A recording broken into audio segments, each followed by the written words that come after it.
Where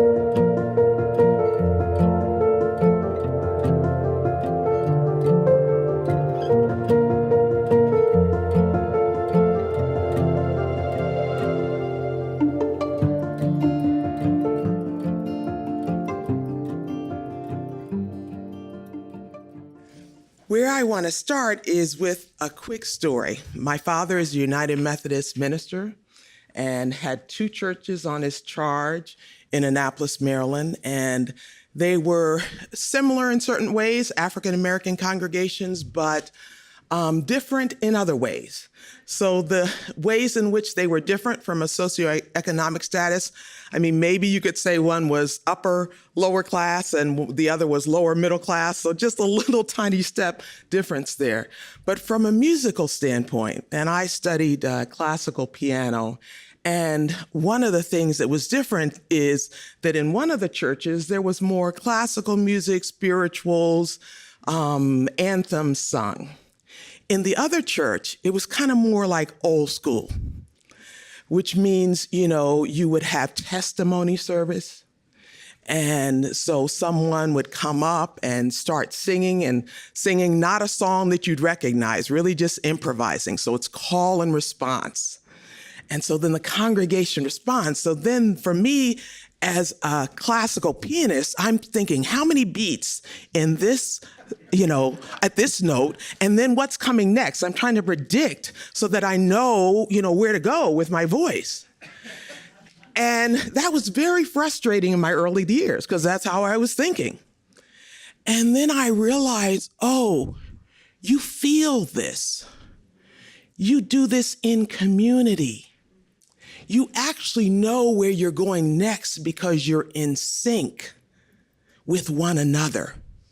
So there's a way in which we were harmonizing, yes, literally, but more importantly, we were getting spiritually in tune with one another.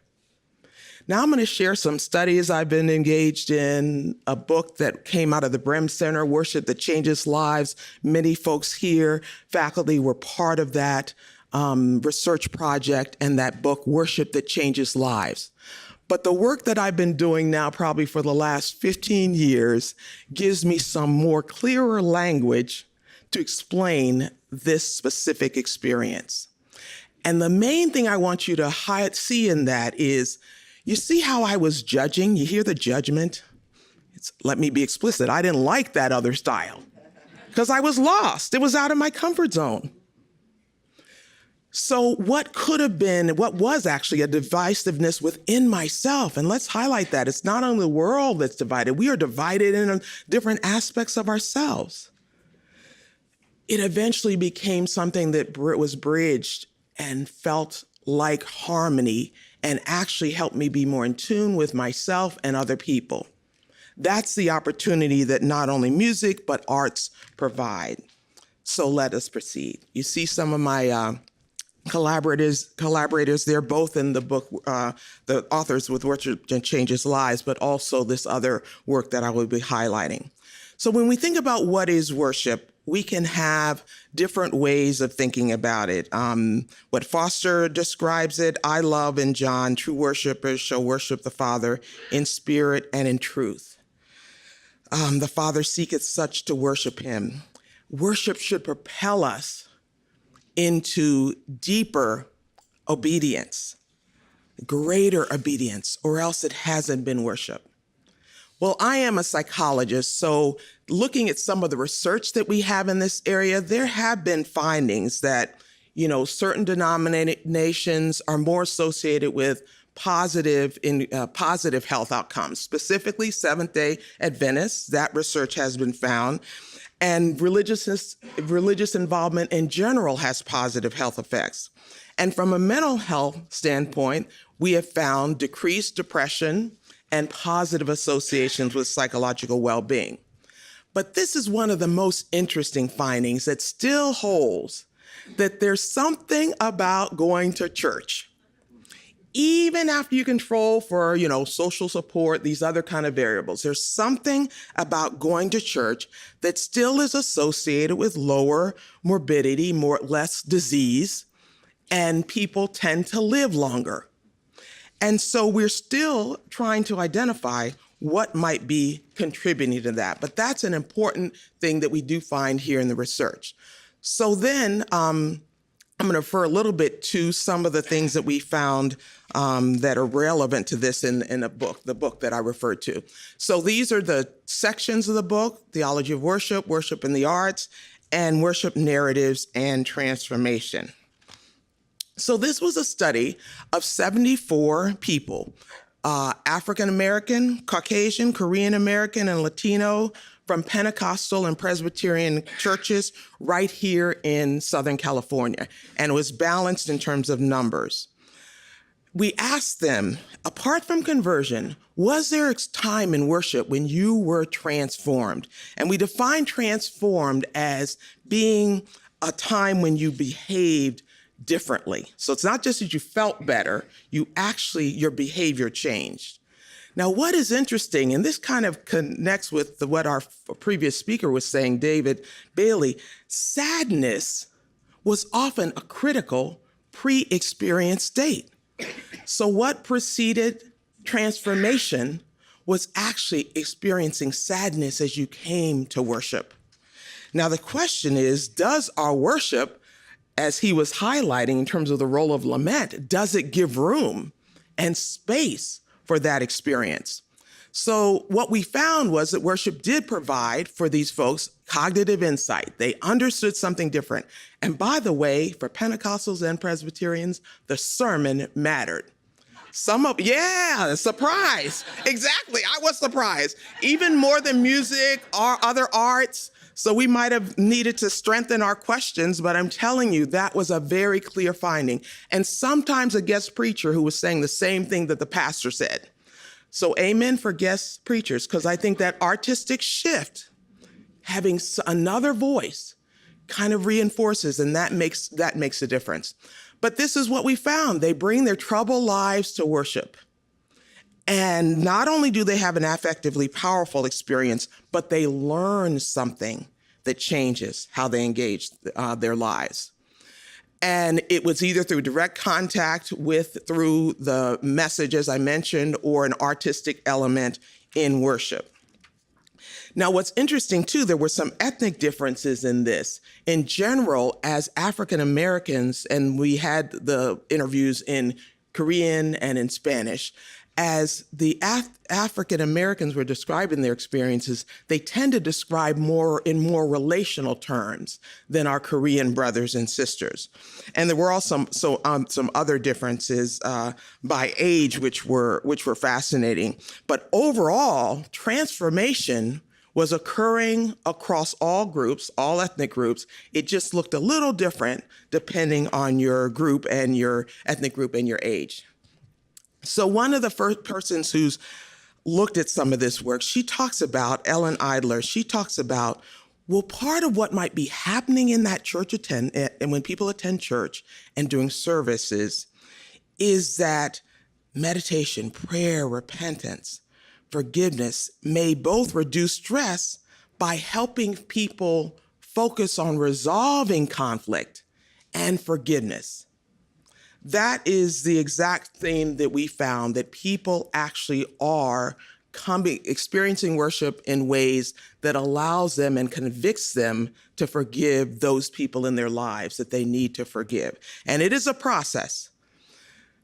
Dr. John Whitfleet at Calvin talks about the cumulative effects of worship, that over time, it works toward our decentering ourselves. Now, as a psychologist, we are kind of okay with certain aspects of the self and want to affirm that. But there are ways in which we can be self-centered, a la narcissism, that are not healthy. So this decentering of ourselves and putting Christ more at the center, that's part of what can optimally be happening in worship. So that's some of the insights from the congregation. What have we learned from worship leaders? Love this quote from our colleague Bill Durness here. Christians believe that devotional and worship practices train the imagination to live well before God. Imagine that's what's happening over time in worship. And then John Whittley describes this subterranean way, quiet, bodily gestures. It's not just in our mind and our emotions, it's in our bodies.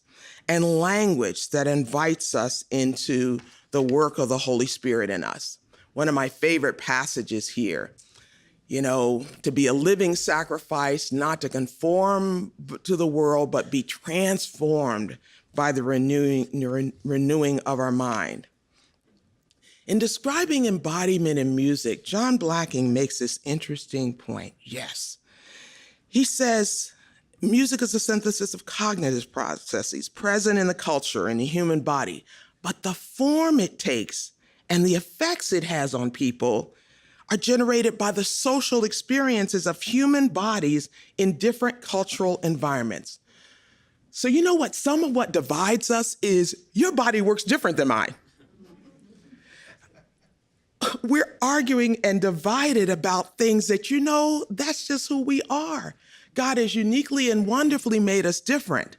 So the opportunity is perhaps to understand that and also see the commonality. Well, one of my students wrote this in our book, in the chapter, and both Todd Farley, who was associated here with Brim, and Joanne Hoy, who's a theology student. Asha Reagan was a psychology student here. Thus, for African Americans, talking about worship dance, was an evangelizing testimony accusing slaves' masters. It was also a cry for help to God and a battle cry of his justice that led to healing from brokenness and deliverance from oppression, turning the slaves' mourning into dancing. Their worship dancing was not only expression of Black souls breaking free, but was also a means of spiritually, relationally, and socially reconfiguring the externally imposed boundaries of oppression and restraints. Sometimes we don't understand what folks have been through and the power of what they're trying to express. And, I'm getting just a little older here now. So, that whole thing about music being too loud and all this kind of stuff, I hear myself talking like I heard my grandmother talking, right? But sometimes I just need to chill and realize that something is being powerfully expressed and communicated and work being done. And guess what? If I could tune into that, harmonize with it, I don't have to be in the same beat, same rhythm, same volume, but maybe we can make some movement together and minimize division. This good, you can see it in the main ways. I want you to this is a model of spiritual transformation, Sandage and Schultz. And the main idea here is dwelling, you see in the center there, and then seeking in the perimeter. Their main point is, the spiritual life needs to have an ebb and flow between these two. So some of our division is about, well, I am a dweller and I am a dweller. I like stability. I do not like change. Okay, and I even have to argue with God about that from time to time. Okay, and what the Lord says is, no. You need change, because if you stay in your little comfort zone, you will be stagnant and complacent. So the timing of this ebb and flow, the Lord knows ideally. But then some of us are always seeking and always, going around all these different places and never having a sense of centeredness that God would want. So again, there are benefits to both of them, but there are challenges associated with both. The question is, how does God work in all of this, as opposed to perhaps judging this? Now, this is some of the work that we know about mirroring. What this means, even as we were listening to that song at the end that David was sharing, there was a way in which a certain tuning was going on. Could you feel that? We were getting, not only connecting to the music, but getting in a common flow. This entrainment is kind of talking about that, and it doesn't always have to be a ferocious beat for that to happen. But then what they're saying is that people can and do feel themselves in the emotional landscapes of others as we allow ourselves to be tuned in. Kierkegaard talks about, and I love this quote, worship as an opportunity to touch the heart of God by listening to a heart that is attuned to God in whatever way that is. If we could ask, if we could seek that, Lord, let me hear your music. And you can spill that out, change that to any other art form. Let me hear your word. Let me hear your images as this person or whomever is sharing. So I'm going to go a little faster now because of my time, but the main point I'm going to make, this next study, we were thinking about, well, worship leaders who are maybe more in sync themselves with this heart of God, that might result in more powerful transformation in the congregation. And what are the challenges for worship leaders? A lot of us have been trained, some not, but we kind of can sing okay. And sometimes we enjoy our voice or we enjoy our instrument, and we've learned so much the importance of practice. And sometimes music becomes a god, or the artistry, the art, whatever that we're trained in becomes a god. And that, of course, can be challenging. So what we have found as we ask people some of these questions, it was important to have a sense of purpose beyond the self.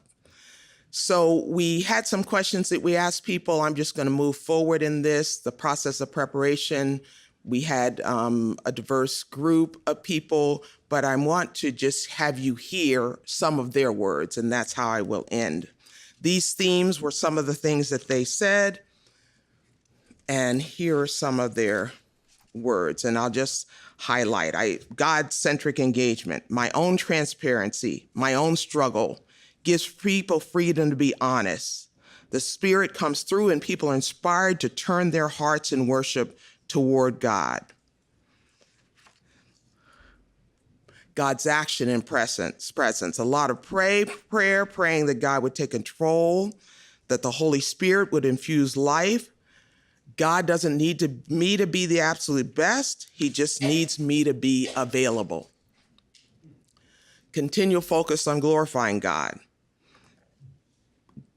And, you come in all these different places, somebody's driving me crazy, I'm frustrated, whatever, all of that's going on. And usually there's a moment when I'm singing where I can push past it and say, God, this is for you, because it's a worship that becomes in spite of. Humility. Go back to the first prayer, but also make sure that the message that I'm sharing has first been preached in me. So toward the end that would be the best spiritual preparation to just apply the message to myself 24/7. And then this commitment to spiritual formation and disciplines. In my private place, appreciating what God's allowing me to do. He's put me in praying that he be glorified. That is the challenge. So the question is, can worship change lives? How does it change lives? We're understanding more and more. If we can be in tune and in harmony spiritually as well as artistically with one another, we've got more than a chance. We have the opportunity to be blessed. Amen.